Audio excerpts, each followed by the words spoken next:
তুই এখানে ঘুমাচ্ছিস কেন? তুই সোফায় গিয়ে ঘুমা। আমার সঙ্গে ঘুমানোর এত শখ তোর? যা সোফায় গিয়ে ঘুমা। কিন্তু কেন? আপনি আমার ওয়াইফ আর আমি আপনার হাজব্যান্ড, তাহলে আমি সোফায় কেন ঘুমাবো? হাজব্যান্ড মানে তুই কি ভেবেছিস এই বিয়ে আমি তোর সঙ্গে সংসার করার জন্য করেছি? মোটেও না। এই বিয়েটা আমার করতে হয়েছে আব্বুর প্রেশারের জন্য। তাছাড়া তোর মতো গরিব ফকিন্নিকে আমি বিয়ে করব? তাহলে আপনি আমাকে বিয়ে করলেন কেন? আপনি তো আগেই নিষেধ করে দিতে পারতেন। শুধু শুধু আমার জীবনটা এভাবে নষ্ট করলেন কেন? এখন কি তোকে জবাবদিহিতা করতে হবে নাকি? আমার আমার সঙ্গে বেশি কথা বলিস না। বুঝতে পারলি তো? তোর মুখটা আমার দেখতে ইচ্ছে করে না। ছোট লোক কোথাকার একটা। আবির এখনো বুঝতে পারেনি কেন তাকে এভাবে অপমান করতেছে ইরা। আবির নিজেও এই বিয়েতে রাজি ছিল না, কিন্তু তাকে বাধ্য করা হয় এই বিয়েতে। আবির ইরার বাবার বিশ্বস্ত একজন মানুষ। আবির গরিব পরিবারের একটা সন্তান। আবিরের বাবা ইরার বাবার ব্যবসায়িক প্রতিষ্ঠানের সামান্য একটা কর্মচারী, আর আবির সেই প্রতিষ্ঠানেরই ক্যাশ কাউন্টারে তার দায়িত্ব পালন করে। আবির একজন সৎ মানুষ। সে এই দায়িত্বের সঙ্গে কখনোই বেইমানি করেনি। সেজন্য ইরার বাবা তাকে এত বেশি বিশ্বাস করে। সেজন্য ইরার সঙ্গে আবিরের বিয়ে দিয়ে দেয়। কারণ হিসেবে সে বলেছে এই সময়ে এরকম বিশ্বস্ত একজন মানুষ পাওয়া খুবই কঠিন। তাই সে আবিরের মতো একটা ছেলেকে তার মেয়ের হাজবেন্ড হিসেবে বেছে নিয়েছে। কিন্তু ইরা এটা কোনোভাবেই মানতে রাজি নয়। সে আবিরকে কখনোই তার হাজবেন্ড হিসাবে মেনে নিবে না, এটা সে ক্লিয়ারভাবে বলেছে। আমার তো কোনো দোষ ছিল না। আমি তো এই বিয়েতে রাজি ছিলাম না, কিন্তু আঙ্কেল আমাকে জোর করে আপনার সঙ্গে বিয়ে দিয়েছে। কিন্তু আপনি তো চাইলে আমাকে বিয়ে না করতে পারতেন।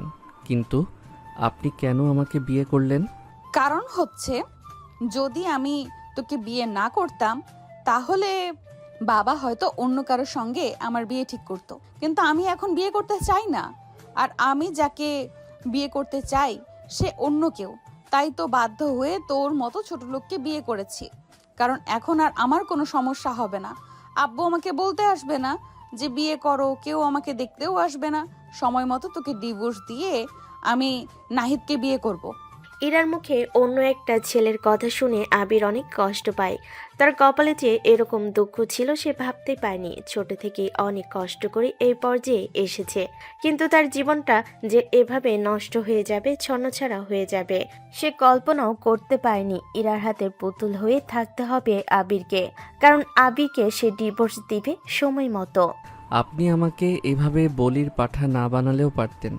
আমার জীবনটা এভাবে ধ্বংস করে দেওয়াটা কি আপনার উচিত হয়েছে? প্রত্যেকটি মানুষের জীবনে একবারই ফিরে আসে। প্রথম বিয়ের মতো দ্বিতীয় বিয়েও কখনো হয় না। কিন্তু আপনি আমার সঙ্গে এরকম প্রতারণার ফাঁদ পেতে রেখেছেন, সেটা আমি জানতাম না। দেখ, বেশি কথা বলিস না। এমনিতেই সারাটা দিন একটু বিছানায় পিঠ লাগাতে পারিনি। এখন আমাকে ঘুমাতে দে। তুই গিয়ে সোফায় ঘুমিয়ে পড়। আর আমাকে জ্ঞান দিতে আসিস না। আমার সঙ্গে কম কথা বলবি। জোর করে তো আর ভালোবাসা পাওয়া যায় না। বাস্তবতাই মেনে নিতে হচ্ছে এখন আমাকে। তবে আমাকে যে কষ্ট আপনি দিলেন, এর থেকে দ্বিগুণ কষ্ট আপনি ফেরত পাবেন।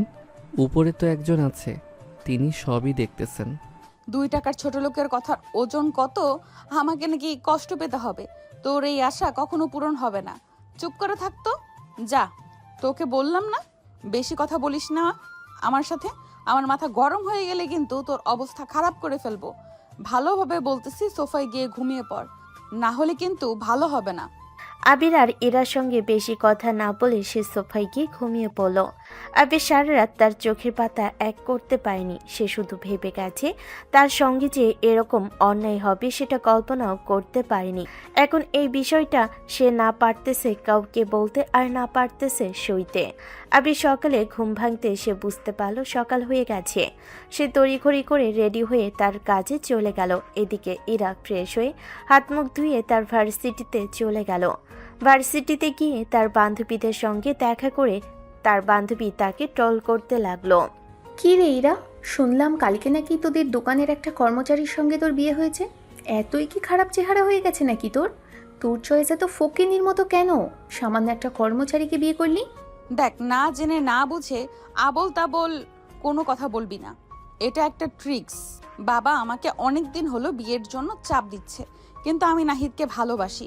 সেটা তো তুই জানিস, কিন্তু বাবা নাহিদকে একদম পছন্দ করে না। এখন আমি এমন কাউকে বিয়ে করা উচিত যাকে আমার ইশারায় নাচাতে পারবো, যা বলবো তাই শুনবে। তাই জন্য আমি আবিরকে বিয়ে করেছি। কালকে ওকে ধমক দিয়ে সোফায় শুইয়েছি, আমার কথায় ওঠে আর বসে। তাই বলে এরকম সহজ সরল একটা ছেলেকে বলির পাঠা বানালি? ওরা তো সাধারণ ঘরের ছেলে, ওদেরও তো একটা আশা থাকে নাকি? যদি বিয়ে করতেই হতো তাহলে সরাসরি নাহিদের সঙ্গে পালিয়ে যেতি। তোর বাবা কিছুদিন পর এমনিতেই সব মেনে নিত। সেটা না করে তুই একটা সহজ সরল মধ্যবিত্ত ঘরের সন্তানকে তোর জালে ফাঁসিয়ে দিলি। অভিশাপ লাগবে রে বান্ধবী, গরিবের অভিশাপ কিন্তু বিফলে যায় না। তুই শুরু করে দিলে সেই অভিশাপের কথা। এগুলো শুনতে আর ভালো লাগছে না। চল তো এখন, বিরক্ত লাগছে। আর নাহিদ কোথায়? এখনো আসেনি নাকি ক্যাম্পাসে? 2 দিন হলো ওর সঙ্গে কথা হয় না। আমার একটু প্রেশারের মধ্যে ছিলাম তো, তাই ফোনটা বন্ধ করে রেখেছিলাম। কই, নাহিদকে তো আমি দেখিনি, হয়তো এখনো ক্যাম্পাসেই আসেনি। তুই চিন্তা করিস না, তুই এসছিস আর নাহিদ না এসে পারে নাকি? দেখবি কিছুক্ষণের মধ্যেই গন্ধ শুকতে শুকতে চলে আসবে। এটাই তো ভালোবাসা। কিন্তু নাহিদ ছেলেটা ইদানিং কেমন যেন একটা হয়ে গেছে, ওকে দেখে আমার একটু সন্দেহ হয়। কেমন সন্দেহ? খুলে বলতো। তোর কথার আগা মাথা কিছুই বুঝতে পারলাম না আমি। আচ্ছা বাদ দে, এখন এই সমস্ত কথা বলার সময় নেই। আগে চল ক্লাসে যাই, একটু পরে মাহিম স্যারের লেকচার আছে। যদি যেতে লেট হয় না তাহলে দেখবি কথা শোনাবে আমাদের। ইরা আর নিশা বেশি দেরি না করে সরাসরি ক্লাসরুমে গিয়ে বসে পড়ল। কিছুক্ষণ পরে মাইম স্যার এসে উপস্থিত হয়। মাইম স্যার অনেকক্ষণই লেকচার দেয়। ক্লাস শেষ হতে সবাই ক্যাম্পাসের মাঠে আড্ডা দিতে শুরু করে। হঠাৎ নাহিদ এসে হাজির। নাহিদ পিছন থেকে ইরার চুল টেনে ধরে। ইরা ব্যথা পেয়ে পিছন ঘুরেই দেখে নাহিদ। এরকম ফাজলামো কিন্তু পছন্দ হয় না। তুমি জানো, চুল ধরলে আমার বিরক্ত লাগে। তারপরেও কেন বারবার একই কাজ করো? তুমি তো জানো এটা আমার অভ্যাস, এটা আমি কখনো ছাড়তে পারবো না। এখন আমার জন্য একটু ব্যথা যদি সহ্য করতে নাই পারো, তাহলে কিসের ভালোবাসা? তাই বলে তুমি আমাকে কষ্ট দিবে? আমাকে কষ্ট দিয়ে তুমি কি মজা পাও? নাকি ভালোবাসার মানুষকে তো সবাই আগলে রাখে, আর তুমি আমাকে কষ্ট দিতে চাও, আবার সেই কষ্ট দিয়ে তুমি মজা পাও? আচ্ছা এগুলো বাদ দাও তো, কিন্তু আমি তোমাকে যে সেদিন একটা কথা বলেছিলাম সেটার ব্যাপারে আমাকে তো আর বললে না। কিছু কিছু ভেবেছো কি সেই ব্যাপারে? এখানে অনেকেই আছে, এখন এই কথা না বলাই ভালো। পার্সোনাল বিষয় সব জায়গায় বলা যায় নাকি? তুমি কি বোকা নাকি? আচ্ছা ঠিক আছে, বুঝতে পেরেছি। তাহলে ফ্রি হয়ে আমাকে কল দিও, আমার একটু কাজ আছে। আমার কিছু ফ্রেন্ড আছে, ওদেরকে ফটো তুলে দিতে হবে। ওরা আমার জন্য অপেক্ষা করছে। আমার হাতে সময় নেই এখন। ওগুলো কি আমার ছেলে ফ্রেন্ড নাকি মেয়ে ফ্রেন্ড? সেটা উল্লেখ করলে না তো। ইরার কথা শুনে নাহিদ কেমন যেন এলোমেলো হয়ে গেল। সে বুঝতে পারতেছিল না ইরাকে এখন কি জবাব দিবে। এর মধ্যেই ইরার বান্ধবী নিশা বলে ওঠে, দোস্ত, তুই এটা কেমন কথা বললি? নাহিদের কোনো ছেলে ফ্রেন্ড নেই, যা আছে সব মেয়ে ফ্রেন্ড। ও তো ছেলেদের সঙ্গে বেশি একটা মেশে না। তুই সব জেনেও বারবার কেন একই কথা বলিস? তুই চুপ থাকতো। আচ্ছা নাহিদ, তুমি জানো তো তোমার মেয়ে ফ্রেন্ড থাকুক এটা আমার পছন্দ না, তারপরও কেন এই কাজ করো? কি ব্যাপার, তুমি কি সে মানধাত্তার আমলে পড়ে আছো নাকি? এখন ডিজিটাল হও, মেয়ে ফ্রেন্ড থাকা অস্বাভাবিক কিছুই নয়। তুমিও ছেলে ফ্রেন্ড বানাও, তাতে আমার কোনো আপত্তি থাকবে না। আমার ব্যক্তিগত বিষয়ে তুমি নাক না গলালেই আমি বরং বেশি খুশি হব। নাহিদ কথাটা বলে সঙ্গে সঙ্গে সেখান থেকে চলে গেল। ইরা নাহিদের কথা শুনে মন খারাপ করে বসেছিল।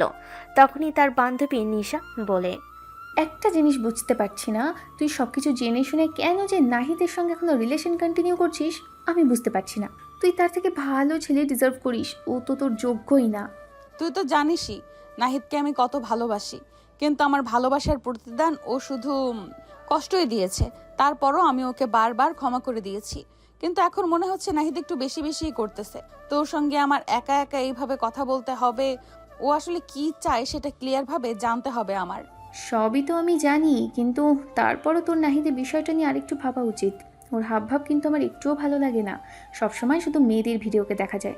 এখন তোর জীবন, তুই কার সঙ্গে কাটাবি সেটা তোর ব্যক্তিগত বিষয়। তারপরও বান্ধবী হিসেবে আমি বলবো তুই নাহিদের বিষয়টা নিয়ে আর একটু ভালোভাবে দেখ। নিশার কথা শুনে এরা বুঝতে পারে তার আসলে নাহিদের বিষয়টা নিয়ে আরেকটু সিরিয়াস হওয়া উচিত। কারণ নাহিদ তাকে সময় না দিয়ে বেশিরভাগ সময় অন্য মেয়েদের সঙ্গে কাটায়। এটা ইরাকে অনেক কষ্ট দেয়। তারপরও ভালোবাসার জন্য সে নাহিদকে সব সময় ক্ষমা করে দেয়। কিন্তু ইরার এবার একটু ব্যতিক্রম, সে এবার আরও সিরিয়াস হতে চায়। বান্ধবী, এবার আর কোনো কাহিনী করব না। এবার আমি নাহিদকে নিয়ে আরো বেশি সিরিয়াস হব। আমি চাই না ওর জন্য আমার জীবনটা নষ্ট হয়ে যাক। আমি এমনিতেই অনেক বেশি ঝামেলার মধ্যে দিয়ে যাচ্ছি, এর মধ্যে নতুন কোনো প্রবলেম তৈরি করতে চাই না। ও যদি আমাকে ওর লাইফ পারফেক্ট মনে না করে, তাহলে ওর লাইফে আমার যাওয়ার কোনো ইচ্ছে নেই। সেটা আমি একটু একটু করে বুঝতে পারতেছি, আমার মূল্য ওর কাছে কতটুকু। তুই যদি বুঝতে পারিস সেটাই ভালো হবে। আমি বলে বলে হাঁপিয়ে গেছি, কিন্তু আজকে যে তুই একটু হলেও বুঝতে পেরেছিস সেটার জন্য তোকে থ্যাঙ্কস দোস্ত। কিন্তু এখন তুই একটু বুঝে শুনে পা ফেল। নাহিদ কিন্তু তোর জন্য একদমই পারফেক্ট না। ইরা নিশার কথাগুলো মন দিয়ে শুনতেছিল। নিশার সব কথাতেই সে মাথা নাড়িয়ে সম্মতি দিচ্ছিল। নিশা আজকে বুঝতে পারে এরা আসলে নাহিদ বিষয়টা নিয়ে এখন ভাবতেছে। তারা দুজন এভাবে কথা বলতে বলতে দুজন বাসার দিকে চলে গেল। এরা বাসায় গিয়ে দেখে আবির রুমের মধ্যে বসে আছে মন খারাপ করে। কি ব্যাপার, তুই আজকে কাজে যাসনি নাকি? আর তুই আমার রুমে কি করতেছিস? রুম থেকে বের হ, আমি এখন জামা কাপড় চেঞ্জ করব। দেখুন, আমি যদি এই রুমে না থেকে অন্য কোনো রুমে থাকি তাহলে সবাই ভাববে আপনার আমার মধ্যে সম্পর্ক স্বাভাবিক নয়। তাই জন্য বাধ্য হয়ে আমি আপনার রুমে বসে আছি। ও আচ্ছা, তুই এখন এখান থেকে যা। আলকাপিরি দেখতে আসছিস? তোর মতো আমি সবই বুঝি। রুম থেকে বের হ, আমি জামা কাপড় চেঞ্জ করব। এখন নাকি তোর সামনে জামা কাপড় চেঞ্জ করব? আর তুই সব কিছু দেখবি? খুব ইচ্ছে নাকি? কি বলতেছেন এগুলো? এসব আমার চিন্তা নেই, আর আমি ওই রকম ছেলেই নই। আপনি আমাকে ভুল ভাবছেন। আর আপনি একটা কাজ করলে তো পারেন, ওয়াশরুমে গিয়ে চেঞ্জ করে আসেন। আমি বাইরে গিয়ে কোথায় বসে থাকবো বলেন? যে রুমে আমি থাকতাম সেই রুমে এখন কাজের মানুষ থাকে, তাহলে আমি কোথায় যাব? তুই জাহান্নামে যা, আমার কিছু যায় আসে না। তুই এখন আমার রুম থেকে বের হ। আমার মাথা কিন্তু গরম হয়ে যাচ্ছে। আর তোকে একটা কথা বলি, তুই এত কথা বলিস কেন? যেটা বলেছি সেটা কর। এরার কথা শুনে আবির মন খারাপ করে রুম থেকে বের হয়ে গেল। সে এখন কোথায় গিয়ে একটু আশ্রয় নিবে সেটা বুঝতে পারতেছে না। তখন ছিল দুপুর টাইম, প্রায় সবাই যার যার ঘরে ঘুমাচ্ছিল। তাই সে রান্নাঘরে গিয়ে বসে আছে। কিছুক্ষণ পর সেখান থেকে এরা যায়। তার হাতে ছিল আপেল। সে রান্নাঘরে গেছে আপেল কাটতে। সেখানে গিয়ে আবিরকে দেখে চমকে ওঠে। কি ব্যাপার, তুই এখানে ভূতের মতো বসে আছিস কেন? আর কোথাও যাওয়ার জায়গা পেলি না? রান্নাঘরে বসে থাকতে হবে? দেখুন, আমি আর কোথাও যাইনি, সবাই এখন ঘুমাচ্ছে, তাই আমি রান্নাঘরে এসে চুপচাপ বসে আছি। এখানেও যদি আপনার সমস্যা হয় তাহলে আমি কোথায় যাব বলেন? আপনি যেখানে বলবেন আমি সেখানে চলে যাব। এরা একটু নমনীয় হয়। সে বুঝতে পারে আবির কষ্ট পেয়েছে তার কথায়। তাই আর আবিরকে সে কিছু না বলে তাই নেহা আবিরকে আর কিছু না বলে আপেল কাটতে শুরু করে। আপেল কাটতে কাটতে হঠাৎ তার আঙ্গুল কেটে যায়। সে চিৎকার দিয়ে ওঠে। সঙ্গে সঙ্গে আবির দাঁড়িয়ে দৌড় দিয়ে গিয়ে ইরার কাটা আঙ্গুল নিয়ে তার মুখের মধ্যে নিয়ে রক্তগুলো মুছে ফেলে। ইরা তাকিয়ে তাকিয়ে শুধু দেখতেছিল। আবির দৌড় দিয়ে গিয়ে ব্যান্ডেজ খুঁজে পায় না, তাই সে আপাতত একটা সাদা কাপড় দিয়ে তার হাতটা শক্ত করে বেঁধে দেয় যাতে আর রক্ত বের না হয়। এখন আপনার রক্ত পড়া অনেক কমে যাবে। এখন আপনি একটা কাজ করুন, রুমে গিয়ে রেস্ট নিন। আমি আপনার জন্য আপেল কেটে নিয়ে আসতেছি। এরা বলার মতো আর কোনো ভাষা খুঁজে পাচ্ছিল না, তাই সে মাথা নেড়ে রুমের দিকে চলে যায়। আর এদিকে আবির আপেল মালটা কেটে নিয়ে ইরার কাছে যায়। ইরা আর আবিরকে কোনো কিছু না বলে খাওয়া শুরু করে। আবিরকে খেতে বলে সে না করে। কি ব্যাপার, নিচ্ছিস না কেন? নে, তুই নিয়ে আসলি আর তুই একটু খাবি না? না না, আপনি খান, আমার খাওয়ার কোনো ইচ্ছা নেই। আর আমি হচ্ছি ছোট লোক, আপনার মতো বড় লোকের সঙ্গে কি আমার এক প্লেটে খাওয়া মানায়? ইরা আবিরের কথা শুনে বুঝতে পারে তার কথায় আবির অনেক কষ্ট পেয়েছে। ইরা তাকে আর কোনো কিছু না বলে খাওয়া দাওয়া শেষ করে সে একটু শুয়ে থেকে রেস্ট নিচ্ছিল। কিছুক্ষণ পরে তার মনে হলো তার একটু মার্কেটে যাওয়া দরকার কিছু কেনাকাটার জন্য। কিন্তু সে তার চাচাতো বোনকে খুঁজতে শুরু করে। সে জানতে পারে তার চাচাতো বোন এখনো কলেজ থেকে আসেনি, তাই সে বাধ্য হয়ে একাই যেতে লাগলো। কিন্তু রেডি হয়ে বাইরে বের হয়ে দেখে আবির একা একা গাড়ি টেনে বসে আছে। কি ব্যাপার আবির, তুই এখানে কি করতেছিস? রুমের মধ্যে গিয়ে বসে থাকলে তো পারিস। না, আপনি রুমের মধ্যে শুয়ে আছেন, সেখানে আমি কি করে বসে থাকি বলুন? পরে আবার আপনি মাইন্ড করতে পারেন সেজন্য বের হয়ে আসছি। আচ্ছা, এখন তো আমি রুমে নাই, এখন একটু শুয়ে থেকে রেস্ট নে, এক্ষুনি চলে যা। ইরার কথা শুনে আবির সঙ্গে সঙ্গে সেখান থেকে উঠে বাড়ির মধ্যে প্রবেশ করতেছিল। এর মধ্যে ইরার আম্মু তাকে থামিয়ে দেয়। কি ব্যাপার, ইরা কোথাও যাচ্ছে? বলো তো, তুমিও সঙ্গে যাচ্ছ না কেন? একা একা মেয়ে মানুষ মার্কেটে যাচ্ছে? আন্টি আমাকে তো কিছুই বলে নাই সে কোথায় যাচ্ছে, তাই আমি আর তাকে জিজ্ঞেস করি নাই কিছু। আমাকে যদি সঙ্গে নিত তাহলে এমনিতেই বলতো, যেহেতু বলে নাই তাই আমার যাওয়াটা ঠিক হবে না। ইরা, এদিকে আয় তো, তোর সঙ্গে আমার কিছু কথা আছে। কি হয়েছে আম্মু, বলো। কিছু আনতে হবে নাকি? আমার দেরি হয়ে যাচ্ছে, তাড়াতাড়ি বলো। আমার জন্য কিছু আনতে হবে না, কিন্তু তুই যাচ্ছিসটা কোথায়? আবিরকে সঙ্গে নিয়ে গেলেই তো পারিস, ও তো শুধু শুধু বাসায় বসে আছে। না আম্মু, আমি একাই যেতে পারবো, সমস্যা নেই। মারি এখনো কলেজ থেকে আসেনি, সেজন্য আমি একাই যাচ্ছি। আমাকে বেশি কথা বলতে বাধ্য করিস না, তোকে বলেছি আবিরকে সঙ্গে নিয়ে যেতে হবে, আর কোনো কথা বলা যাবে না। ইরা তার আম্মুর সাথে কোনো কথা না বলে আবিরকে রেডি হয়ে আসতে বলে। আবির প্রথমে যেতে চাচ্ছিল না, কিন্তু ইরা তার আম্মুর জোড়াজড়িতে রেডি হয়ে বের হয়ে আসে। তারপরে দুজন মার্কেটের দিকে যেতে শুরু করে। দেখুন, পরে আবার বলবেন আমি ইচ্ছা করে যাচ্ছি, এটা কিন্তু ঠিক হবে না। আপনি কিন্তু আমাকে যেতে বলেছেন। তুই একটু বেশি কথা বলিস। তোকে কি আমি বলেছি নাকি নিজের মনে মনে কথা তৈরি করিস নাকি তুই? না, আপনি তো এমনিতেই আমাকে দেখতে পারেন না, কখন আবার কি বলে ফেলেন আমাকে, সেজন্য আমি আগে থেকেই বলতেছি। আবিরের সরল মনের কথা শুনে ইরা বুঝতে পারে সে হয়তো আবিরকে একটু বেশি বকাবকি করে সবসময়, সেজন্য আবির তাকে দেখে সবসময় ভয়ে ভয়ে থাকে। কিন্তু ইরা যেন এখন একটু নরম হয়ে গেছে। সে আর আগের মতো আবিরের সঙ্গে খারাপ ব্যবহার করে না। সে বুঝতে পেরেছে তার খারাপ ব্যবহারের জন্য আবির অনেক কষ্ট পেয়েছে।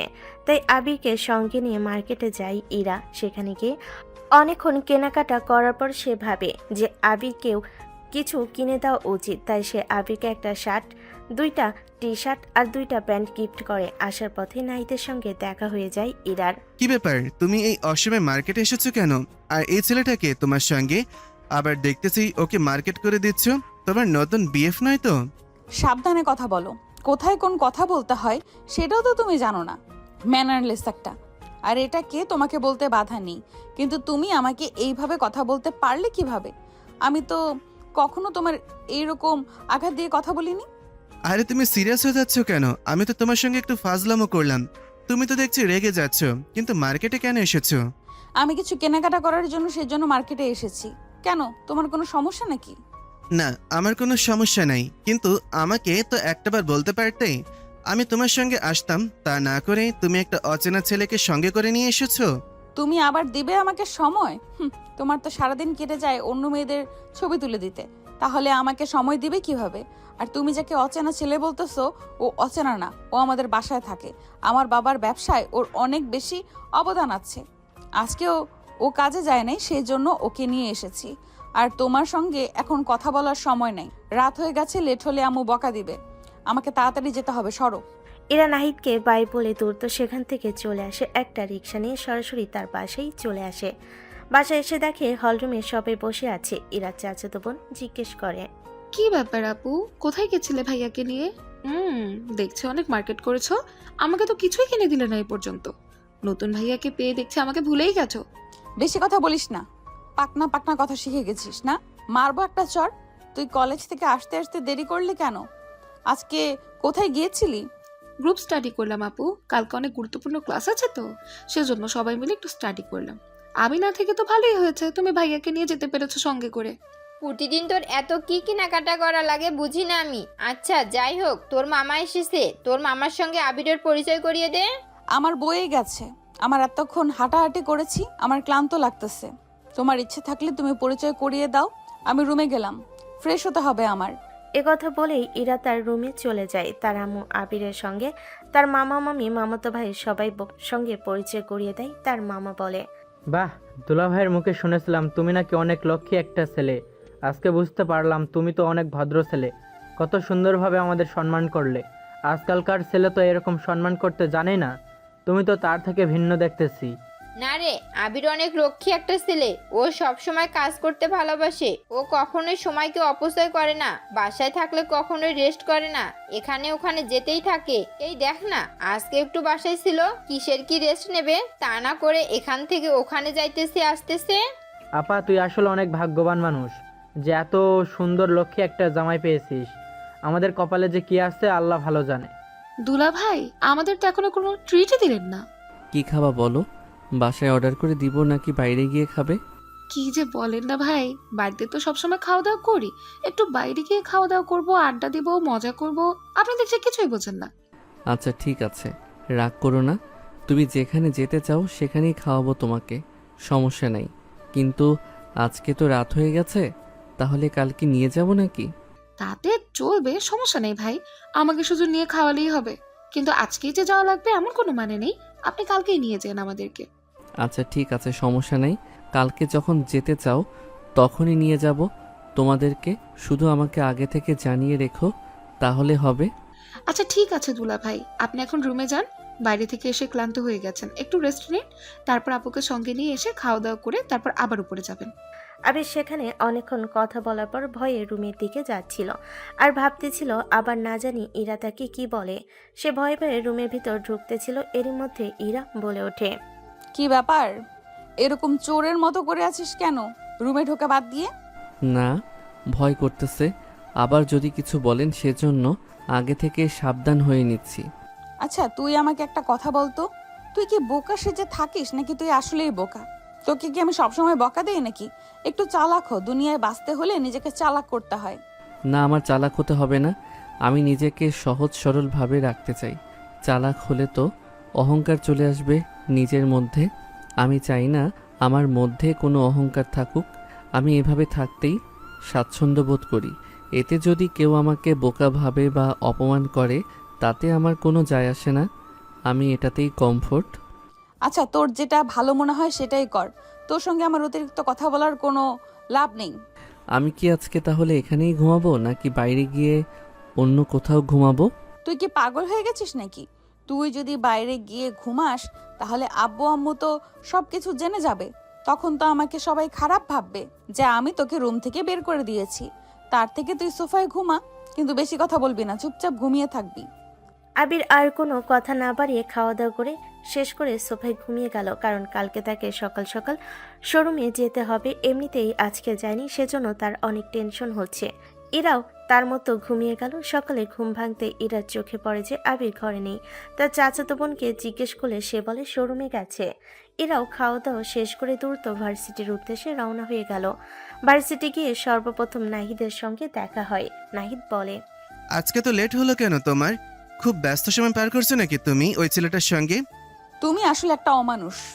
তোমাকে কালকে বলার পরেও আবার সেই একই কথা রিপিট করে বলতেছো। তুমি কি আমাকে বিশ্বাস করো না নাকি? তোমাকে বিশ্বাস করে আমার কোনো লাভ আছে নাকি? মেয়ে মানুষকে একটু ভরসা নেই, কখনকার প্রেমে পড়ে যায় ঠিক ঠিকানা নাই। সবাইকে নিজের মতো ভেবো না, বুঝতে পেরেছো? আমি কি তোমার মতো নাকি? তুমি তো সব সময় মেয়েদের ভিড়ের মধ্যে আঠার মতো লেগে থাকো। আমাকে কখনো দেখেছো ছেলেদের সঙ্গে আড্ডা দিচ্ছি? আমি তো সবসময় আমার বান্ধবীর সঙ্গে থাকি। কি ব্যাপার, আমাকে নিয়ে কি কথা হচ্ছে? আমার বদনাম করছিস নাকি দুজন মিলে? না, তোর কেন বদনাম করব? তোর জন্য তো আজকে এইটার এই অবস্থা। সবসময় ওর কানের কাছে এসে আমার নামে আজে বাজে কথা বলিস। সাবধানে কথা বলিস। নিজের মতো কি সবাইকে ভাবিস নাকি? তুই গুটিবাজ হতে পারিস, আমি না। আমি যেটা বলি সত্যি কথা বলি। আমি কখনো মিথ্যা বলে বিভ্রান্ত করি না কাউকে। আর তুই কেমন সেটা পুরো ইউনিভার্সিটির মেয়েরা জানে। তুই কি বলতে চাচ্ছিস আমি লজ্জা মেয়েদের সাথে থাকলে কি সবাই লজ্জা হয়ে যায় নাকি?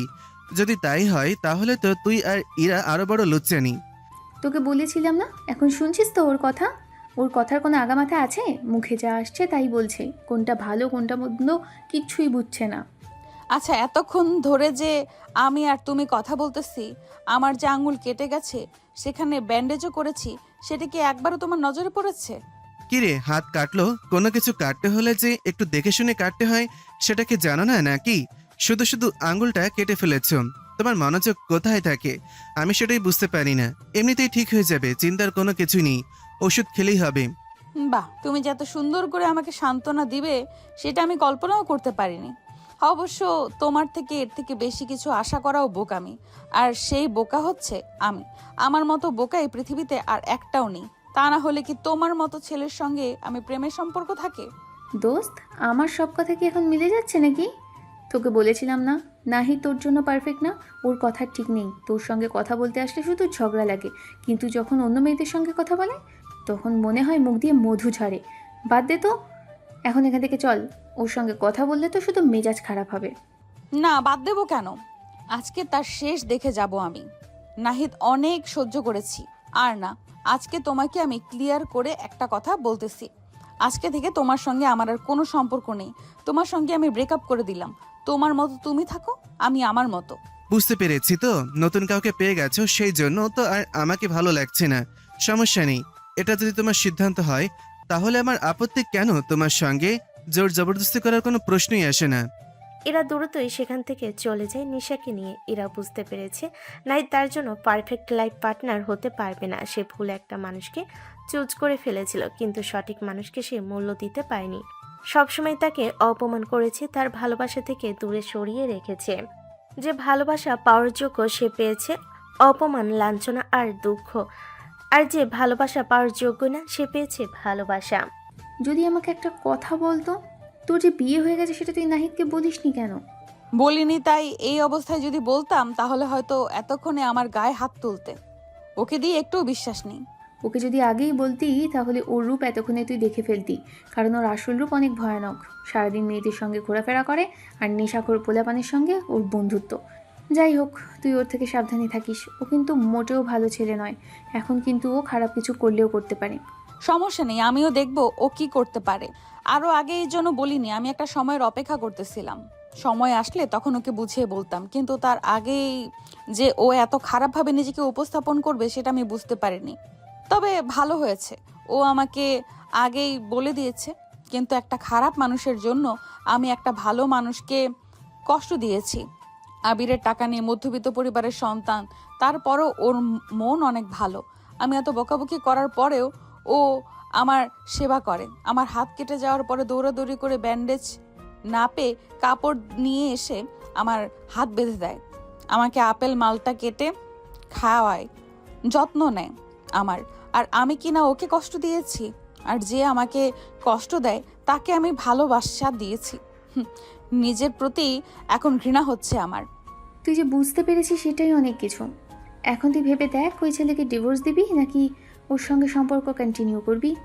ওর সব কিছু ঠিক আছে, কিন্তু ওর মতো বিচ্ছি একটা ছেলেকে আমি কিভাবে হাজবেন্ড হিসেবে মেনে নেব বল? পিচ্ছি তো কি হয়েছে? তোর কথা শুনে তো বুঝলাম যথেষ্ট পরিমাণ ম্যাচিওর। বাস্তবতা ও অনেক আগেই শিখে গেছে। ও কষ্ট করতে জানে। পিচ্ছি একটা ছেলের কাঁধে তার সংসার ডিপেন্ড করে। তোর এত খারাপ ব্যবহারের পরেও ও কোনো রিয়াক্ট করেনি, তার মানে তুই বুঝতে পারছিস না?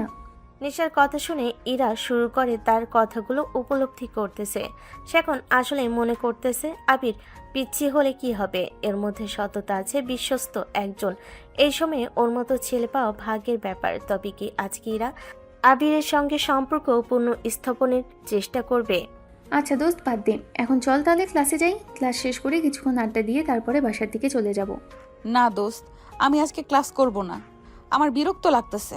আমি এখন বাসায় যাব, আমার ঘুমাতে হবে। আচ্ছা ঠিক আছে, বুঝতে পারছি। এখন তুই তাহলে বাসার দিকে যা, তোর সঙ্গে কালকে দেখা হবে। তার বান্ধবীর সঙ্গে কথা শেষ করে সে বাসার উদ্দেশ্যে রওনা হয়ে গেল। রিক্সা নিয়ে সোজা বাসে গিয়ে নামলো রুমের মধ্যে। যাওয়ার আগে হলরুমের সবাই তাকে জিজ্ঞেস করে এত তাড়াতাড়ি কেন বাসায় চলে এসেছে। সে কাউকে কোনো উত্তর না দিয়ে সোজা তার রুমে চলে যায়। তার মামি জিজ্ঞেস করে, কি ব্যাপার আপা, এরা একদম কিছু না বলে রুমের মধ্যে চলে গেল কেন?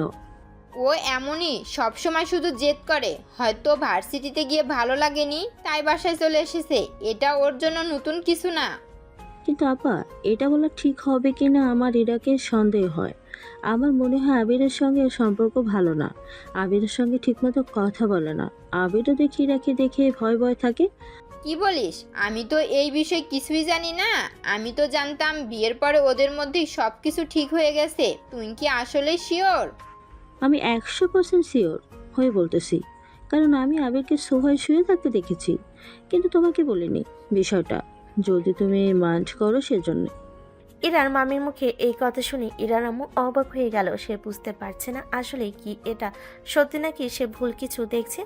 সে আরও একবার কনফার্ম হওয়ার জন্য জিজ্ঞেস করে, কিন্তু তারপরও একই কথা বলে।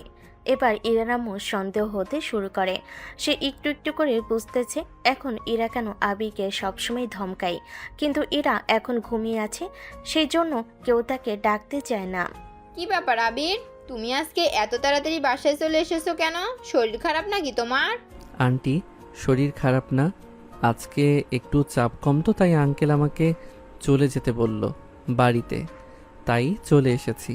আচ্ছা ঠিক আছে, এসব ভালো কথা, কিন্তু তোমাকে একটা কথা বলতে চাচ্ছিলাম, সত্যি সত্যি বলবে কিন্তু সব? হ্যাঁ বলুন, কি জিজ্ঞেস করতে চান? আমি কি আপনাকে মিথ্যা কথা বলতে পারি? যা বলবো সত্যি বলবো। তোমার আর ইরার সম্পর্ক আসলে কেমন? তোমরা কি আসলে হাজব্যান্ড ওয়াইফের মতো থাকো, নাকি তোমাদের মধ্যে কোনো মনোমালিন্য আছে? আন্টি, হঠাৎ এরকম কথা বলতেছেন কেন? কিছু হয়েছে নাকি? ইরা আপনাকে কিছু বলেছে? না, ও আমাকে কিছু বলেনি, কিন্তু আমার সন্দেহ হচ্ছে তোমাদের দুজনের আচার আচরণ দেখে আমার মনে হচ্ছে কোনো একটা ঝামেলা চলতেছে তোমাদের মধ্যে। না আন্টি, সেরকম কিছুই না, আপনি হয়তো ভুল ভাবতেছেন। আমাদের মধ্যে তো সব কিছু ঠিকই আছে, কিন্তু সে আমার থেকে সিনিয়র তো, তাই একটু প্রবলেম হচ্ছে। তবে ওই রকম কিছু না, কয়েকদিন গেলে এমনিতে সব ঠিক হয়ে যাবে। আর আপনি এই বিষয় নিয়ে চিন্তা করতেছেন কেন? ইরার আম্মুর মুখে কথাটা শোনার পর আবি থমকে যায়। সে অনেক কষ্টে কোনোভাবে আম্মুকে বোঝাতে সক্ষম হয় যে তাদের মধ্যে কোনো ঝামেলা নেই, সব কিছু ঠিক আছে। কিন্তু আসলে কি সব কিছু ঠিক আছে? আবি ইরাকে বাঁচাতে মিথ্যার আশ্রয় নিল, কিন্তু সে কখনোই মিথ্যা কথা বলতো না। আজকে ইরার জন্য তাকে মিথ্যা কথা বলতে হলো। আচ্ছা ঠিক আছে বাবা, সারাদিন কাজ করেছো, এখন একটু রুমে গিয়ে রেস্ট করো, তারপরে তোমাকে খাওয়া দাওয়ার জন্য ডাকতেছি আমি। আচ্ছা ঠিক আছে আন্টি, আমি রুমে আছি, কোনো দরকার হলে আমাকে ডাকবেন। কথাটা বলে আবি তার রুমের দিকে চলে যায়। কিন্তু সে ভাবছিল সবাই কি তাহলে আসলেই বুঝে গেছে যে ইরার মধ্যে আর তার মধ্যে সম্পর্কে আসলে ঠিক নেই? সেটা ভাবতে ভাবতে রুমের মধ্যে প্রবেশ করলো। রুমের মধ্যে ঢুকে দেখে ইরা শুয়ে ঘুমাচ্ছে। মায়াবতী মুখটা দেখে আবির অপলক দৃষ্টিতে তাকিয়ে থেকে উপভোগ করতেছে আর মনে মনে বলতেছে, একটা মেয়ে কি এত সুন্দর আর কিউট হতে পারে? মুগ্ধ হয়ে ইরার মুখের দিকে তাকিয়ে আছে। আবির সোফায় শুয়ে পড়ে একটু রেস্ট নেওয়ার জন্য। কিছুক্ষণ পর ইরার ঘুম ভেঙে যায়। ইরা তাকিয়ে দেখে আবির শুয়ে আছে। এই আবির, কিরে ঘুমিয়ে গেছিস নাকি?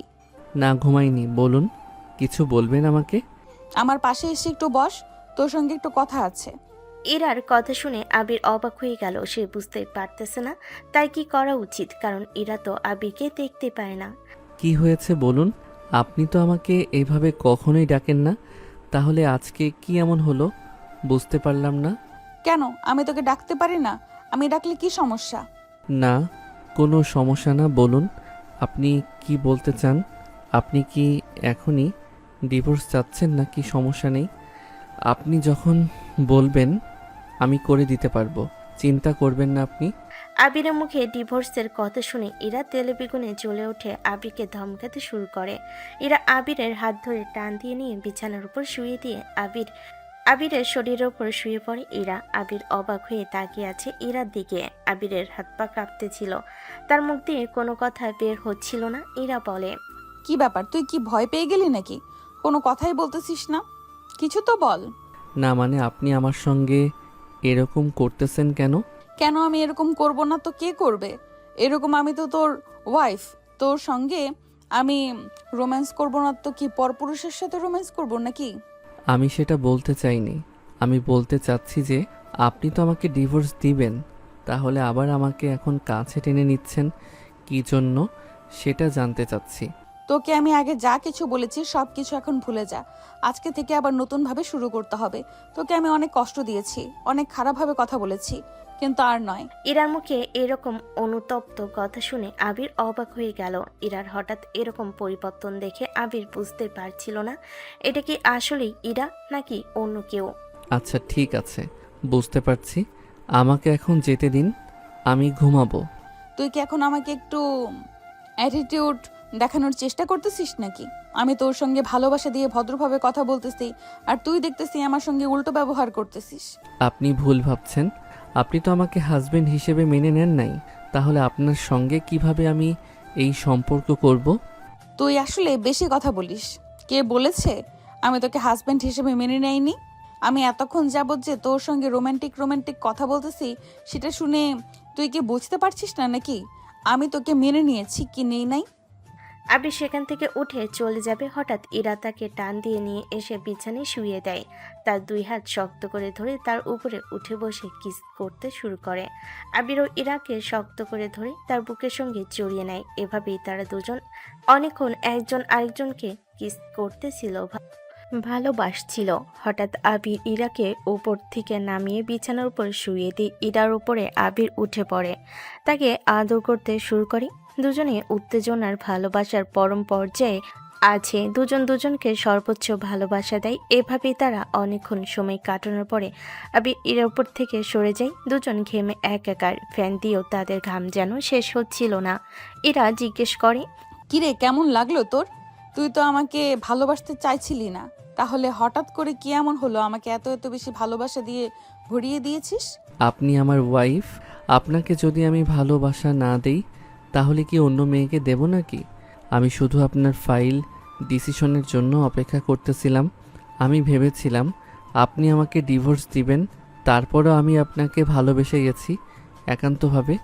কিন্তু আজকে যখন আপনি আমাকে ভালোবাসার কথা বললেন, আপনি আমাকে হাজবেন্ড হিসেবে মেনে নিয়েছেন এটা বললেন, তখন আমি আর নিজেকে ধরে রাখতে পারিনি।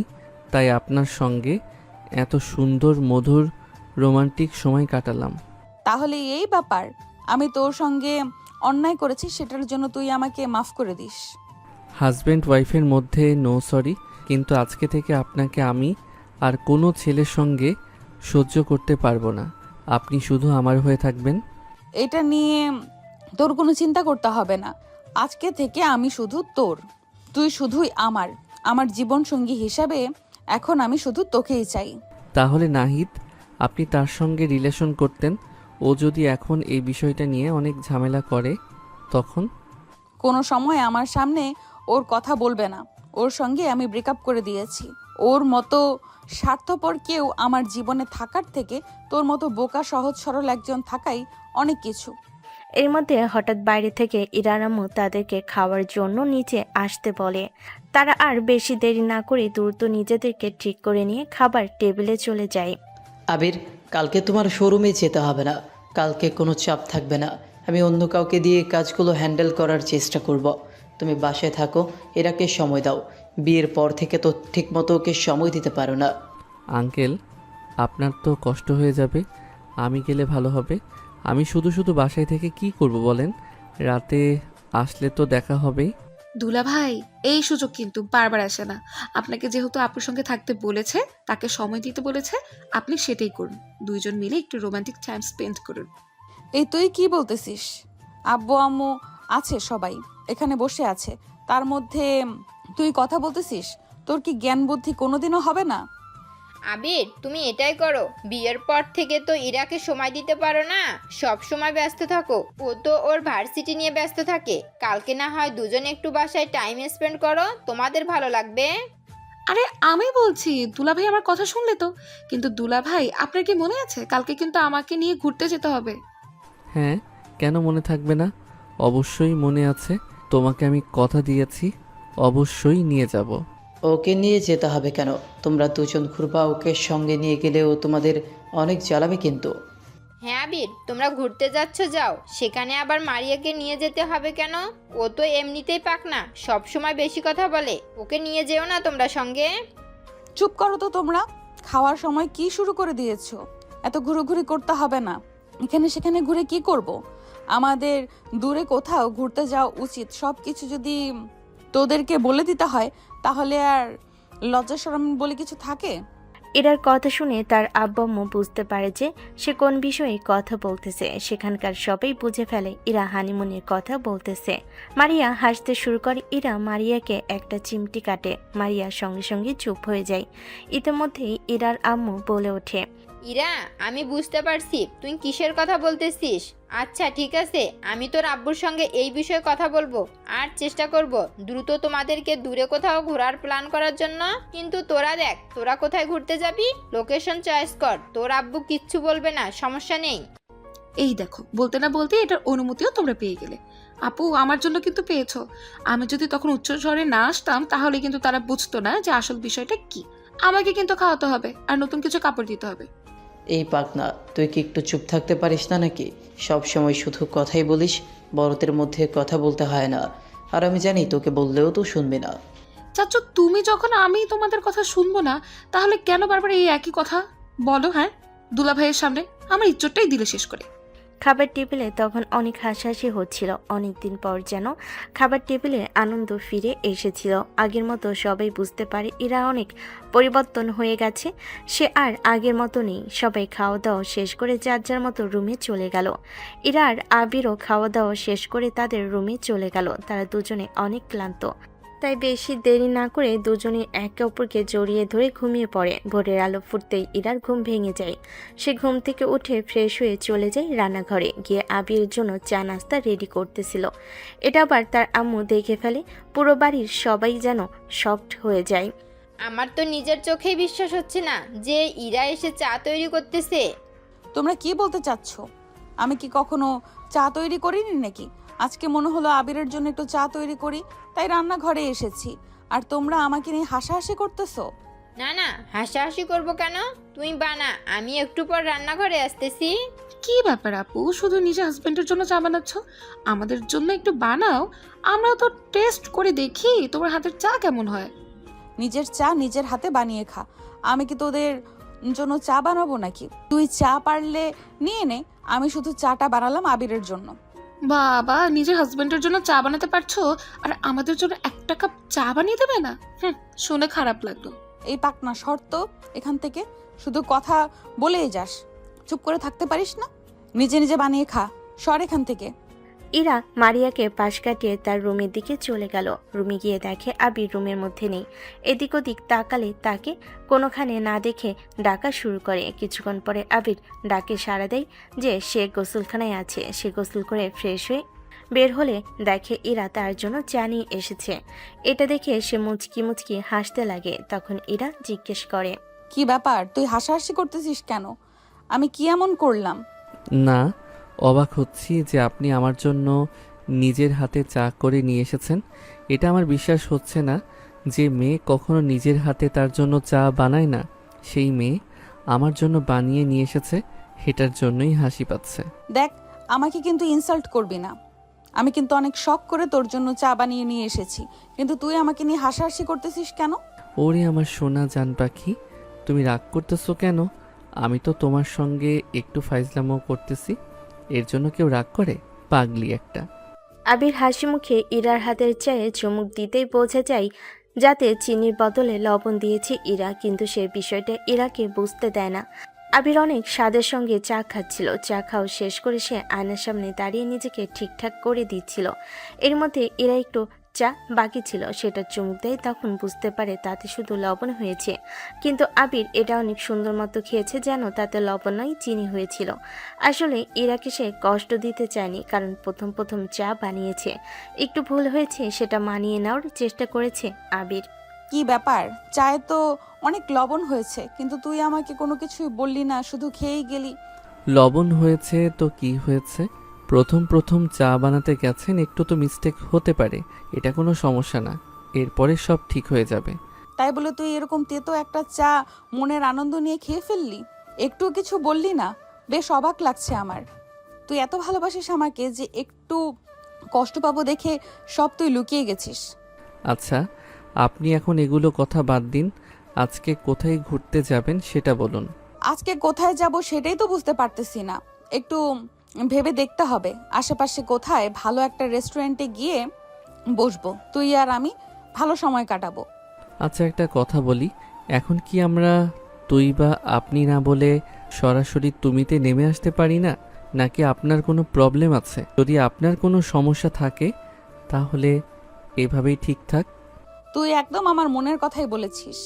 আমিও মনে মনে এটাই চাইতাম, কিন্তু তোকে বলতে পারিনি। আজকে থেকে আমরা তুমিই বলবো। আবির ইরার কথা শুনে সঙ্গে সঙ্গে তুমি করে সম্বোধন করতে শুরু করলো। এটা নিয়ে তাদের মধ্যে অনেক হাসাহাসি মজা শুরু হলো, কিন্তু হঠাৎ আবির ফোন বেজে ওঠে।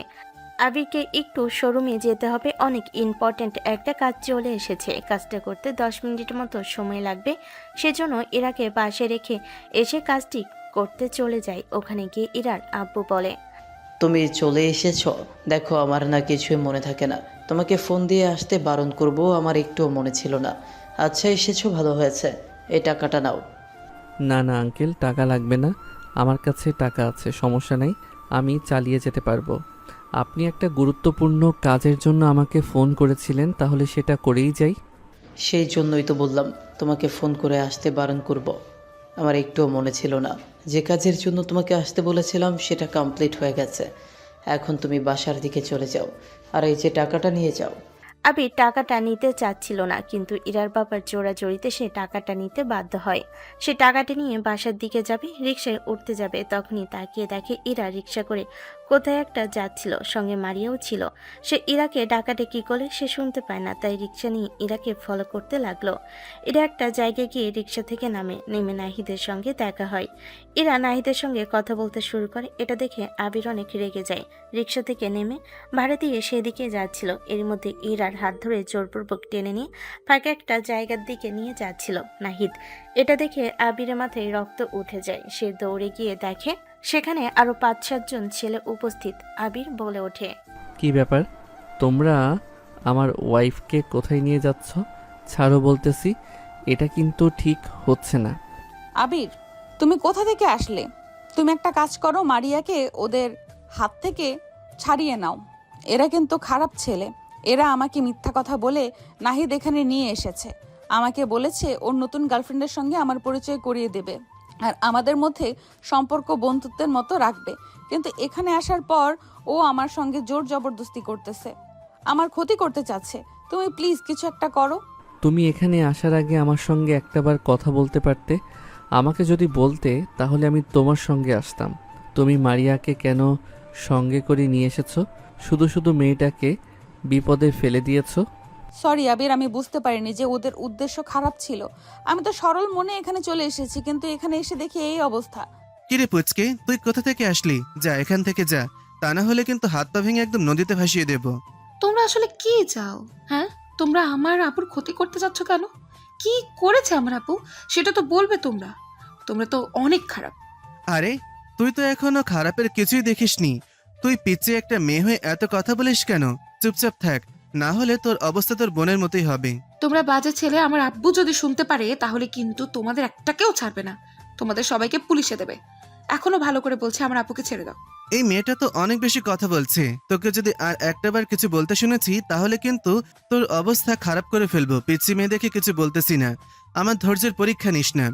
এ কথা বলে মারিয়াকে ধাক্কা দিয়ে কাদের মধ্যে ফেলে দিয়ে আবিরের মাথায় যেন জিন ভর করলো। সে আর কোনো কিছু না ভেবে নাহিদকে মারতে শুরু করে। নাহিদকে ঘুষি দিয়ে তার নাক ফাটিয়ে দেয়। তার সঙ্গে আরও যে 5-7 জন পোলাপান ছিল সবাই তাকে এসে ঘিরে ফেলে। আবির একাই সবার সঙ্গে ফাইট করতেছিল। এক পর্যায়ে আবিরকে পিছন থেকে নাহিদ হকি স্টিক দিয়ে বাড়ি মারে। আবির ঘুরে উঠে নাহিদের থেকে হকি স্টিকটি কেড়ে নিয়ে নাহিদকে মারতে শুরু করে। আবির একে একে সবাইকে সে লাঠি দিয়ে পিটিয়ে আহত করে এক পর্যায়ে সবাই দৌড় দিয়ে পালাতে পারে, কিন্তু নাহিদ অনেক বেশি আঘাতের ফলে সে সেখান থেকে দৌড় দিতে পারে না। আবির নাহিদকে আরও মারতে শুরু করে। যখন এরা বুঝতে পারে যে নাহিদ মারা যেতে পারে তখনই আবিরকে থামিয়ে দেয়। আবিরকে যখন এরা থামিয়ে দিচ্ছিল তখন আবির ইরাকে সজোরে চড় মেরে বসে। মারিয়া তো অবাক হয়ে তাকিয়ে আছে। মারিয়া বলল, কি ব্যাপার ভাইয়া, তুমি আপুকে কেন আঘাত করলে? আপুর তো এখানে কোনো দোষ নেই। ওরা আপুকে মিথ্যে কথা বলে এখানে নিয়ে এসেছে। তোমার আপু কি ছোট মানুষ নাকি? সে কি বুঝতে পারে না? আর ও এই ছেলেটাকে কি এখনো ভুলতে পারতেছে না নাকি? ও ফোন করলো আর তোমার আপুর সঙ্গে সঙ্গে চলে আসলো, আমাকে একটাবার বলার প্রয়োজন মনে করলো না। আবার আমি যখন ওকে মারতেছি ও এসে কেন থামিয়ে দিল আমাকে? ভাইয়া তুমি আসলে ভুল বুঝছো। ইরা আপুর এরকম কোনো ইন্টেনশনই ছিল না, তাকে ফাঁসানো হয়েছে। আর ওর যদি খারাপ কোনো উদ্দেশ্য থাকতো তাহলে তো আমাকে সঙ্গে করে নিয়ে আসতো না। ওর মনে ভয় ছিল, সেজন্য আমাকে সঙ্গে করে নিয়ে এসেছে। আপনি তো এই ছেলেকে কখনো সহ্য করতেই পারবেন না, তাই আপনাকে ফোন করেনি আপু। আবিরের এইরকম রাগ দেখে ইরা অবাক হয়ে যায়। ইরা বুঝতে পারতেছিল না এটা কোন আবিকে দেখতেছে সে। আবি তো এরকম ছিল না, হঠাৎ তার কি হলো যে এতগুলো ছেলেদের সঙ্গে একাই মারামারি করে সবাইকে ভাগিয়ে দিল। ইরা কান্না করতে শুরু করলো। ইরার কান্না দেখে আবির একটু শান্ত হলো। আবির ইরাকে জিজ্ঞেস করলো, কি ব্যাপার, তুমি কান্না করতেছো কেন? আমি তোমাকে এমনি এমনি থাপ্পড় মারিনি। তুমি এই হারামজাদাটাকে মারতে বাধা দিচ্ছ কেন আমাকে? ওকে আমি আজকে মেরে ফেলবো। দেখো আবির, আমি চাই না যে তোমার কোনো ক্ষতি হোক। ও তো খারাপ ছেলে। ওকে যদি তুমি মেরে ফেলো তাহলে তো তোমার নামে পুলিশ কেস হবে। তখন আমার কি হবে বলো? সেজন্য আমি তোমাকে বাধা দিচ্ছিলাম। চলো এখান থেকে। ওর শাস্তি ও পেয়ে গেছে। এখানে আর এক মুহূর্ত থাকবো না আমরা। হ্যাঁ ভাইয়া, প্লিজ চলুন, এখানে আর থাকা যাবে না। আমাদের যদি আরো ছেলেপেলে নিয়ে আসে তাহলে সমস্যা হয়ে যাবে। তাড়াতাড়ি এখান থেকে চলুন। দুজন সেখান থেকে আবিরকে নিয়ে চলে যায়। একটা রিক্সা নিয়ে বাসায় যেতে যাবে, এর মধ্যে হঠাৎ আবিরের হাতের দিকে তাকিয়ে দেখে ওর হাত কেটে রক্ত বের হচ্ছে। তাই এরা বাসায় না গিয়ে সরাসরি ডাক্তারের কাছে যায় আবিরের হাতটা ব্যান্ডেজ করার জন্য। সেখানে গিয়ে আবিরের হাত ব্যান্ডেজ করা শেষ হলে তারা রিক্সা নিয়ে আবার বাসার দিকে চলে আসে। তাদের ফিরতে ফিরতে প্রায় সন্ধ্যা হয়ে গেছিল। তখন বাড়ির হলরুমে সবাই উপস্থিত ছিলেন। সবাই টিভি দেখছিল আর আড্ডা দিচ্ছিল। এর মধ্যে সেখানে রয়ে যায় ইরা, আবির, মারিয়া। আবিরের হাতে ব্যান্ডেজ দেখে সেখানে থাকা সবাই অবাক হয়ে যায়। ইরার আম্মু জিজ্ঞেস করতে শুরু করে, কি ব্যাপার বাবা, তোমার কি হয়েছে? তোমার হাত ব্যান্ডেজ করা কেন? আর ইরা, তোর জামা কাপড়ের, মারিয়ার জামা কাপড়ে ময়লা লেগে আছে কেন? কি হয়েছিল সত্যি করে বলতো? তোরা কি রোডে অ্যাক্সিডেন্ট করেছিলি নাকি? আবির, ইরা কেউই তার আম্মুর প্রশ্নের উত্তরের জবাব দিতে পারছিল না। সবাই চুপচাপ হয়ে দাঁড়িয়ে আছে। ইরার বাবা তাদের এইরকম চুপচাপ দেখে অনেক রেগে যায়। মারিয়া আর চুপচাপ থাকতে পারে না, ইরার বাবাকে বলতে লাগলো, চাচু, আপুর ভার্সিটির একটা ছেলে ওকে মিথ্যে বলে আপনার ফাঁকা জায়গায় নিয়ে আপুর ক্ষতি করতে চেয়েছিল, কিন্তু কপাল ভালো সেখানে আবির ভাই উপস্থিত হয়ে গেছে। আবির ভাইয়া না থাকলে অনেক বড় ক্ষতি হয়ে যেত আজকে। কি এত বড় সাহস? কার যে আমার মেয়েকে ক্ষতি করতে চেয়েছিল? ওই ছেলেটার নাম বল, ওর ঠিকানা বল, আজকে ওকে মেরে ফেলবো। মারিয়া, তোর আব্বুকে ফোন দে। তোর আব্বুর আজকে তো চলে আসার কথা। ফোন দিয়ে শোন তোর আব্বু কোথায় আছে। দেখো, এখন উত্তেজিত হয়েও না, আগে বিষয়টা নিয়ে একটু ভাবো। কি হয়েছে বিস্তারিত ভালোভাবে শোনো। কোনো কিছু না ভেবে না শুনে উল্টাপাল্টা কিছু করে ফেলো না, পরে আবার হিতে বিপরীত হয়ে যেতে পারে। হ্যাঁ চাচু, ওরা ভালো না, ওরা অনেক খারাপ। ওদের অনেক লোক আছে, ওদের সঙ্গে সহজে তোমরা পেরে উঠবে না।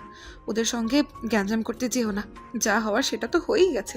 এই উত্তেজনার মুহূর্তেই হঠাৎ সেখানে উপস্থিত হয় মারিয়ার আব্বু আর মারিয়ার আম্মু। তারা দুজনেই অন্য একটা বিভাগে চাকরি করে। তারা আবিরের বিয়েতেও আসতে পারে নাই, কিন্তু এখন ছুটি রয়েছে, সেজন্য বাসে এসে শোনে এরকম অবস্থার কথা। তখনই তার মাথা গরম হয়ে যায়।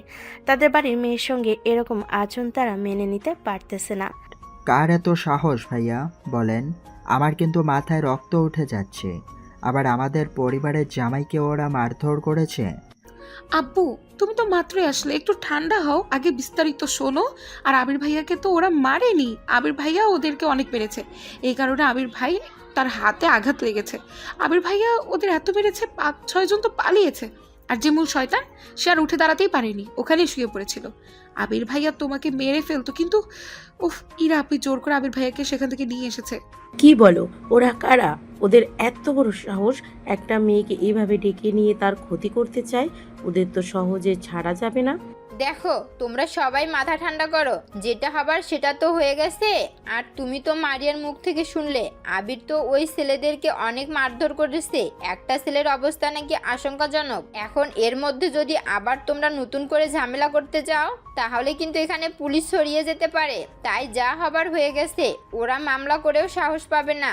এখন এগুলো বাদ দাও। হ্যাঁ চাচ্চু, আব্বু, তোমরা দুজন একটু ঠান্ডা হও। আবির ভাইয়া তো ওদেরকে অনেক মেরেছে, আর নতুন করে ওদেরকে মারতে হবে না তোমাদের। ওরা যে মার খেয়েছে 7 দিনে এমনিতেও বিছানা থেকে উঠতে পারবে না। আমিও সেটাই বলতেছি, যেটা হবার সেটা তো হয়ে গেছে। এটা নিয়ে আর বেশি বাড়াবাড়ি না করলে ভালো হবে। ওই ছেলেটাকে এমনিতেই আবির অনেক মেরেছে, তাই নতুন করে ঝামেলা না বাড়ানোই ভালো। এর থেকে তোমরা এখানে ভুলে যাও সব কিছু। সবাই তখন শান্ত হয়ে গেল। সবাই বুঝতে পারলো আসলে এই কথাটা সত্যি। আবি যেহেতু ওদেরকে অনেক মারধর করেছে, তাই আর তারা এই বিষয়টা নিয়ে বেশি কথা বলল না। ইরা আবিকে নিয়ে রুমে চলে গেল। রুমে গিয়ে আবিকে ভালোভাবে শুয়ে দিয়ে তার হাত পা টিপে দিল। তারপর তাকে খাওয়া দাওয়া করিয়ে বিছানায় ঘুম পাড়িয়ে দিয়ে সেও একটু পর ঘুমিয়ে গেল। সকালে ঘুম থেকে উঠতেই আবিকে দেখে ইরা অবাক। আবির ঘরের মধ্যে জগিং করতেছে। ইরা জিজ্ঞেস করলো, কি ব্যাপার, কালকে তুমি যে মারামারি করেছো, আজকে সকালে উঠে তুমি এইভাবে জগিং করতেছো কিভাবে? তোমার কি হাত পা ব্যথা করতেছে না নাকি? আরে আমার হাত ব্যথা করবে কেন? আমি তো আর তেমন একটা মার খাইনি। আমি শুধু ওদেরকে মেরেছি। আমার শুধু এই ডান হাতে একটু ব্যথা আঙুলে, তাছাড়া আর তেমন কোনো ব্যথা নেই। আর আমি তো ওদের লাস্টে স্টিক দিয়ে পিটিয়েছি, সেজন্য আমার তেমন একটা আঘাত লাগেনি। তোমার এত চিন্তা করতে হবে না। আবার কালকের মতো আমার জন্য চা করে নিয়ে এসেছো দেখতেছি। আবার আগের মতো লবণ বেশি হয়নি তো? জি না, ভুল কি প্রতিদিন হয় নাকি? মানুষের একটা দিন ভুল বাই মিস্টেক হয়ে গেছে, তাই বলে কি প্রতিদিন হবে নাকি? চাটা খেয়ে নাও, খেয়ে আব্বু তোমাকে সঙ্গে নিয়ে যাবে, আব্বুর সঙ্গে চলে যাও। কালকে একটা দিন আমার ছুটি ছিল, ভাবলাম তোমাদের নিয়ে অনেক আড্ডা দিব, কিন্তু সেটা আর হলো না। আজকে আবার শুরু হয়ে গেল সেই কাজ আর কাজ। এটা তুমি কেমন কথা বললে? আব্বু জানে তুমি অসুস্থ, সেজন্য তোমাকে নিয়ে শোরুমে যাবে। সেখানে কিছু দরকারি কাজ আছে যেটা তুমি ছাড়া অন্য কেউ পারে না। বোঝাও না, তাই তুমি তাদেরকে একটু বুঝিয়ে দেবে, আবার চলে আসবে। এটা তো আর কাজ হলো না নাকি? তুমি এটাও পারবে না? যদি না পারো তাহলে আমি আব্বুকে নিষেধ করে দিচ্ছি। আরে না না, কোনো প্রবলেম নাই, এই কাজ করতে পারবো না। কেন? আচ্ছা থাকো, তাহলে আমি রেডি হয়ে বের হলাম। আবির রেডি হয়ে ইরার আব্বুর সঙ্গে শোরুমের দিকে চলে গেল। সেখানে গিয়ে সব কাজ বুঝিয়ে দিয়ে তার শ্বশুর মানে ইরার আব্বু তার জন্য কিছু ফল কিনেছে, সেটা তাকে দিয়ে দেয় এবং ইরার জন্য চকলেট কিনেছে, সেগুলো ইরার বাবা তার কাছে দিয়ে অনেকগুলো টাকা দিয়েছে বাসায় রাখার জন্য। সে টাকার ব্যাগ তার কাছে, সেগুলো নিয়ে আবির বাসার দিকে আসতেছিল। এর মধ্যে রাস্তায় তাকে কিছু পোলাপান ঘিরে ধরে। আবির জিজ্ঞেস করে, কি ব্যাপার, কারা তোমরা? এইভাবে রিক্সার সামনে এসে দাঁড়ালে কেন? কি সমস্যা তোমাদের? কি ব্যাপার, আমাকে চিনতে পারিস নাই নাকি? তুই কালকে তো অনেক মেরেছিস আমাদেরকে, আজকে তোর অবস্থা খারাপ করে ফেলবো। দেখো, যেটা হওয়ার সেটা হয়ে গেছে। তুমি আমার ওয়াইফের সঙ্গে খারাপ ব্যবহার করেছো, সেজন্য আমি তোমাদেরকে মেরেছিলাম।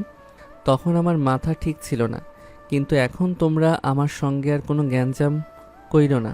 তোকে তো এত সহজে আমি ছাড়ছি না, তোকে আমি মেরে প্রতিশোধ নিয়ে ছাড়বো। তুই কার গায়ে হাত তুলেছিস সেটা তোর জানা উচিত ছিল। এই, ওকে ধর তো। এই বলে সবে আবিকে রিক্সা থেকে টেনে নিচে নামিয়ে মারধর করতে শুরু করলো। এদিকে তার টাকার ব্যাগ আরো কিছু জিনিসপত্র রিক্সার উপরে ছিল, সেটার উপর কারোর খেয়াল হয়নি। আবিকে তারা অনেক মারতেছিল। আবিরের নাক মুখ দিয়ে রক্ত বের হচ্ছিল। সে শুধু একটা কথাই ভাবছিল, টাকার ব্যাগের কথা। সেখানে অনেক টাকা ছিল, সেজন্য সে খুব কষ্টে তাদের সঙ্গে মারধর করতে থাকে। কিন্তু তারা সংখ্যায় বেশি ছিল, তারপরও আবার চেষ্টা করেছে মালগুলো প্রতিহত করার জন্য। অনেক চেষ্টা করে সবাইকে একটু দূরে সরিয়ে দেয় আবির। হাতে একটা লাঠি পাই, সেটাকে দিয়ে সবাইকে আঘাত করতে শুরু করে। তারপরে সে সময় ব্যাগ নিয়ে দৌড় দেয়। পিছে পিছে সবাই ছুটতেছিল। এর মধ্যে অনেক মানুষ সেখানে চলে আসে। তার মধ্যে আবির একটা পরিচিত লোক ছিল। তার হাতে সে ব্যাগটি তুলে দেয়। দেওয়ার সঙ্গে সঙ্গে আবির মাটিতে লুটিয়ে পড়ে। সবাই আবিরকে ধরাধরি করে হসপিটালে নিয়ে যায়। তার সঙ্গে ছিল তার সেই পরিচিত আশিক ভাই। সেও টাকার ব্যাগ সঙ্গে নিয়ে আবিরের সঙ্গে যাচ্ছিল হসপিটালে। যাওয়ার পরে ইরার পরিবারকে সবকিছু জানায়। সঙ্গে সঙ্গে ইরার পরিবার হসপিটালে এসে উপস্থিত হয়। ডাক্তার সাহেব, আবির এখন কেমন আছে? ওর সঙ্গে আমি দেখা করব। দেখুন, এখন রোগীর সঙ্গে দেখা করা যাবে না। রোগী এখন অজ্ঞান হয়ে আছে। ওনাকে আমরা ইনজেকশন দিয়েছি, হেলাইন দিয়ে দিয়ে রেখেছি। জ্ঞান ফিরলেই আপনাদেরকে আমরা ইনফর্ম করব। ডাক্তার সাহেব, আবিরকে কারা হসপিটালে নিয়ে এসেছে আমাকে একটু বলবেন? দেখুন, ওই যে একটা লোক ব্যাগ নিয়ে দাঁড়িয়ে আছে, উনি আবিরের সঙ্গে ছিলেন। আরও অনেকেই ছিলেন, তারা সবাই চলে গেছে। উনিই শুধু এখানে রয়ে গেছেন। ইরার আব্বু ইরা দৌড় দিয়ে ওই লোকটার পাশে যায়। ইরার আব্বু ওকে দেখে সঙ্গে সঙ্গে চিনে ফেলে। আবিরের ব্যাপারে জিজ্ঞেস করতে শুরু করে কি হয়েছিল ওর। আশিক, তুমি কি সব কিছু দেখেছো? কারা ছিল, ওকে কারা এভাবে মারধর করেছে আমাকে বলো একটাবার। কাকা, আমরা যদি সঠিক সময়ে ওখানে না আসতাম তাহলে হয়তো ওরা আবিরকে মেরে ফেলতো। আর ওদেরকে আমি চিনি, তো ওরা আমাদের পাশের এলাকারই পোলাপান, কিন্তু একজনের বাবার নাম আমি জানি। ওই ছেলেটার নাম হচ্ছে নাহিদ, ওর বাবার নাম শফিক। ওরাই আবিরকে মারধর করেছে। আমি তোদের সবাইকে সেদিন বললাম যে ওকে একটা শিক্ষা দিতে হবে, কিন্তু তোরা কেউ আমার কথা শুনলি না। আজকে দেখলি তো এর অবস্থা কি হয়। এখন আবিরের আব্বু আম্মুকে আমি কি জবাব দিব? আবিরের আব্বুকে আমি অন্য একটা জেলায় পাঠিয়েছি, সেখানে আমার শোরুম আছে। সে তো এখনও কিছু জানে না যে কি হয়েছে তার ছেলের সঙ্গে। তাকে আমি কিভাবে বলবো? সে যদি ওখান থেকে শুনতে পারে তার ছেলের এই অবস্থা, তাহলে কি ভাববে? আর কোনো কিছু ভেবে লাভ নেই ভাইজান। এখন আমি থানায় ফোন করতেছি। আর কোনো কথা হবে না, ওদের নামে মামলা করে দিতে হবে। ওরা অনেক বেড়ে উঠেছে, ওদেরকে একটা শিক্ষা দিতেই হবে। হ্যাঁ, তুমি একদম ঠিক কথা বলেছ। আর বেশি দেরি কইরো না, এখনই থানায় ওসিকে ফোন করো। ফোন করে বলো ঘটনাটা, তারা দ্রুত ব্যবস্থা নেবে। মারিয়ার আব্বু আর কোনো কিছু না ভেবে সরাসরি তাদের থানার ওসিকে ফোন করে ঘটনাটা খুলে বলে। থানার ওসিও বিষয়টার প্রমাণ নিয়ে দ্রুত ব্যবস্থা নিল। সে গিয়ে নাহিদকে তার বাসা থেকে ধরে ফেলল। সবাইকে ধরতে সক্ষম হয়েছে এবং তাদের নামে অ্যাটেম্প টু মার্ডার চার্জশিট হয়ে গেছে, কিন্তু লিখিত অভিযোগের জন্য তাদের একজনকে থানায় যেতে বলে। ওসি তাই মারিয়ার আব্বুই সেখানে চলে যায় লিখিত অভিযোগ দিতে। এদিকে ইরা শুধু কান্না করতেছিল আবিরের জন্য। আবিরকে নিয়ে পুরো পরিবারের মাথায় একটা চিন্তার ভার নেমে আসলো। কিছুক্ষণ পর ডাক্তার আসলো। দেখুন, আপনারা আর কোনো চিন্তা করবেন না, রোগী এখন সুস্থ আছে। রোগীর তেমন কোনো একটা ক্ষতি হয়নি, কিন্তু তার শরীরে কিছু কিছু জায়গা হালকা পাতলা ক্ষতি হয়েছে। এটার জন্য কোনো সমস্যা নাই। আমরা ওষুধ দিয়ে দিয়েছি, এখন ব্যথা কম হবে। তাকে আপনারা বাসায় নিয়ে যেতে পারেন, বিলটা পরিশোধ করে দিয়ে। ডাক্তার সাহেব, আবিরের তো আর কোনো প্রবলেম হবে না তো? ও তো এখন ঠিকঠাক মতো চলাফেরা করতে পারবে? হ্যাঁ, রোগী এখন আগের মতোই চলাফেরা করতে পারবে, ওনার কোনো সমস্যা হবে না। কিন্তু ওনাকে এভাবে যারা মারধর করেছে তাদের বিরুদ্ধে কোনো ব্যবস্থাই নেননি আপনারা? হ্যাঁ, আমরা থানায় জানিয়েছি, তারা সবাইকে অ্যারেস্ট করেছে। এখন আমার ভাই লিখিত অভিযোগ দিতে গেছে, ওদের সবারই শাস্তি হয়ে যাবে। কিন্তু আমার চিন্তা হচ্ছে আবিরকে নিয়ে। এখন আর কোনো চিন্তা করার কারণ নেই, আপনারা রোগীকে বাসায় নিয়ে যেতে পারেন। উনি অনেক সুস্থ হয়ে আছেন, এখন ঠিক আছে, ভালো থাকবেন। আপনারা রোগী একটু খেয়াল রাখবেন। ডাক্তার চলে যেতে সেখানে সে উপস্থিত হয় আশিক। সে আবির দেওয়া সেই কালো ব্যাগটি ইরার বাবার হাতে তুলে দেয়। ইরার বাবা ব্যাগটা দেখে অবাক হয়ে যায়। তখন সে বুঝতে পারে আবির এই ব্যাগটা বাঁচানোর জন্য সে এত কষ্ট করেছে।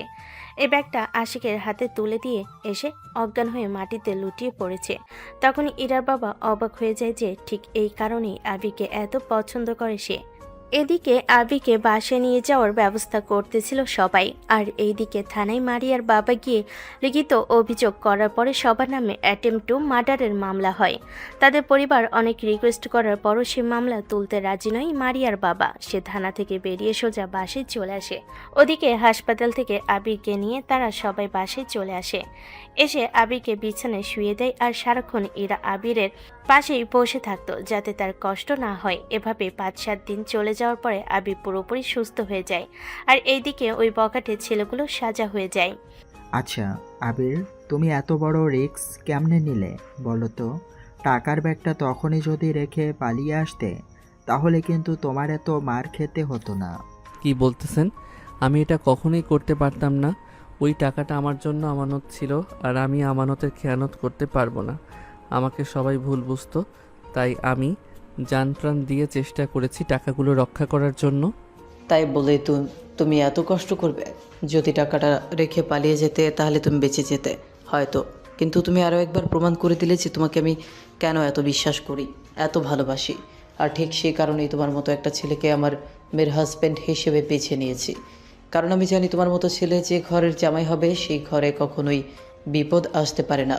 তুমি এখন সেটার প্রমাণ দিয়ে যাচ্ছ। এটা আপনি কি বলতেছেন? এটা আমার দায়িত্ব ছিল, আর আমি আমার দায়িত্ব সবসময় পালন করার চেষ্টা করি। আমি কখনোই দায়িত্বকে অবহেলা করি না। তুমি হচ্ছে হীরার টুকরো এক ছেলে, তোমার মতো ছেলে সব ঘরে জন্ম নেয়, এটাই দোয়া করি। তুমি নিজে মার খেয়েছো, তাও টাকার ব্যাগটা তুমি ছেড়ে চলে আসোনি। সবাই যেন আবিরের প্রশংসায় পঞ্চমুখ হয়ে যাচ্ছিল। আবির সবাইকে নিষেধ করার পরও তাকে নিয়ে সবাই আলোচনা করতেছে। এরকম সবাই আলোচনা করতে করতে সবাই আবিকে ঘরে গিয়ে রেস্ট করতে বলে। আবিরকে ইরা সঙ্গে নিয়ে রুমে চলে যায়। তুমি আসলে আমার লাইফ পার্টনার হিসেবে পারফেক্ট। তোমার মতো একটা মানুষ আমার জীবনসঙ্গী হিসেবে পেয়ে আমি আসলেই ধন্য। কিন্তু প্রথমে তোমাকে আমি অনেক অবহেলা করেছি, সেটার জন্য আমি অনুতপ্ত। ধরু, তুমি কিন্তু এখন আমাকে লজ্জা দিচ্ছ। এটা আমার দায়িত্ব। তোমাদের সবাইকে দেখে শুনে রাখার দায়িত্বটা তো আমারই। আমার তো আর হাজারটা বউ না, আমার একটা মাত্রই বউ। তাকে যদি আমি সেফটি দিতে না পারি তাহলে কিসের ছেলে মানুষ হলাম আমি? তোমার মতো মানুষ এই যুগে খুঁজে পাওয়াটা অনেক কঠিন। তুমি আসলে এই হীরার টুকরা একটা ছেলে। কি যে বলো না, এখন কিন্তু একটু বেশি বেশি হয়ে যাচ্ছে। ও, তোমাকে তো সব থেকে খুশির সংবাদ দেওয়াই হয়নি। তুমি কি জানো তুমি বাবা হতে চলেছো? তুমি কি সত্যি বলতেছো? আসলে আমি বাবা হব?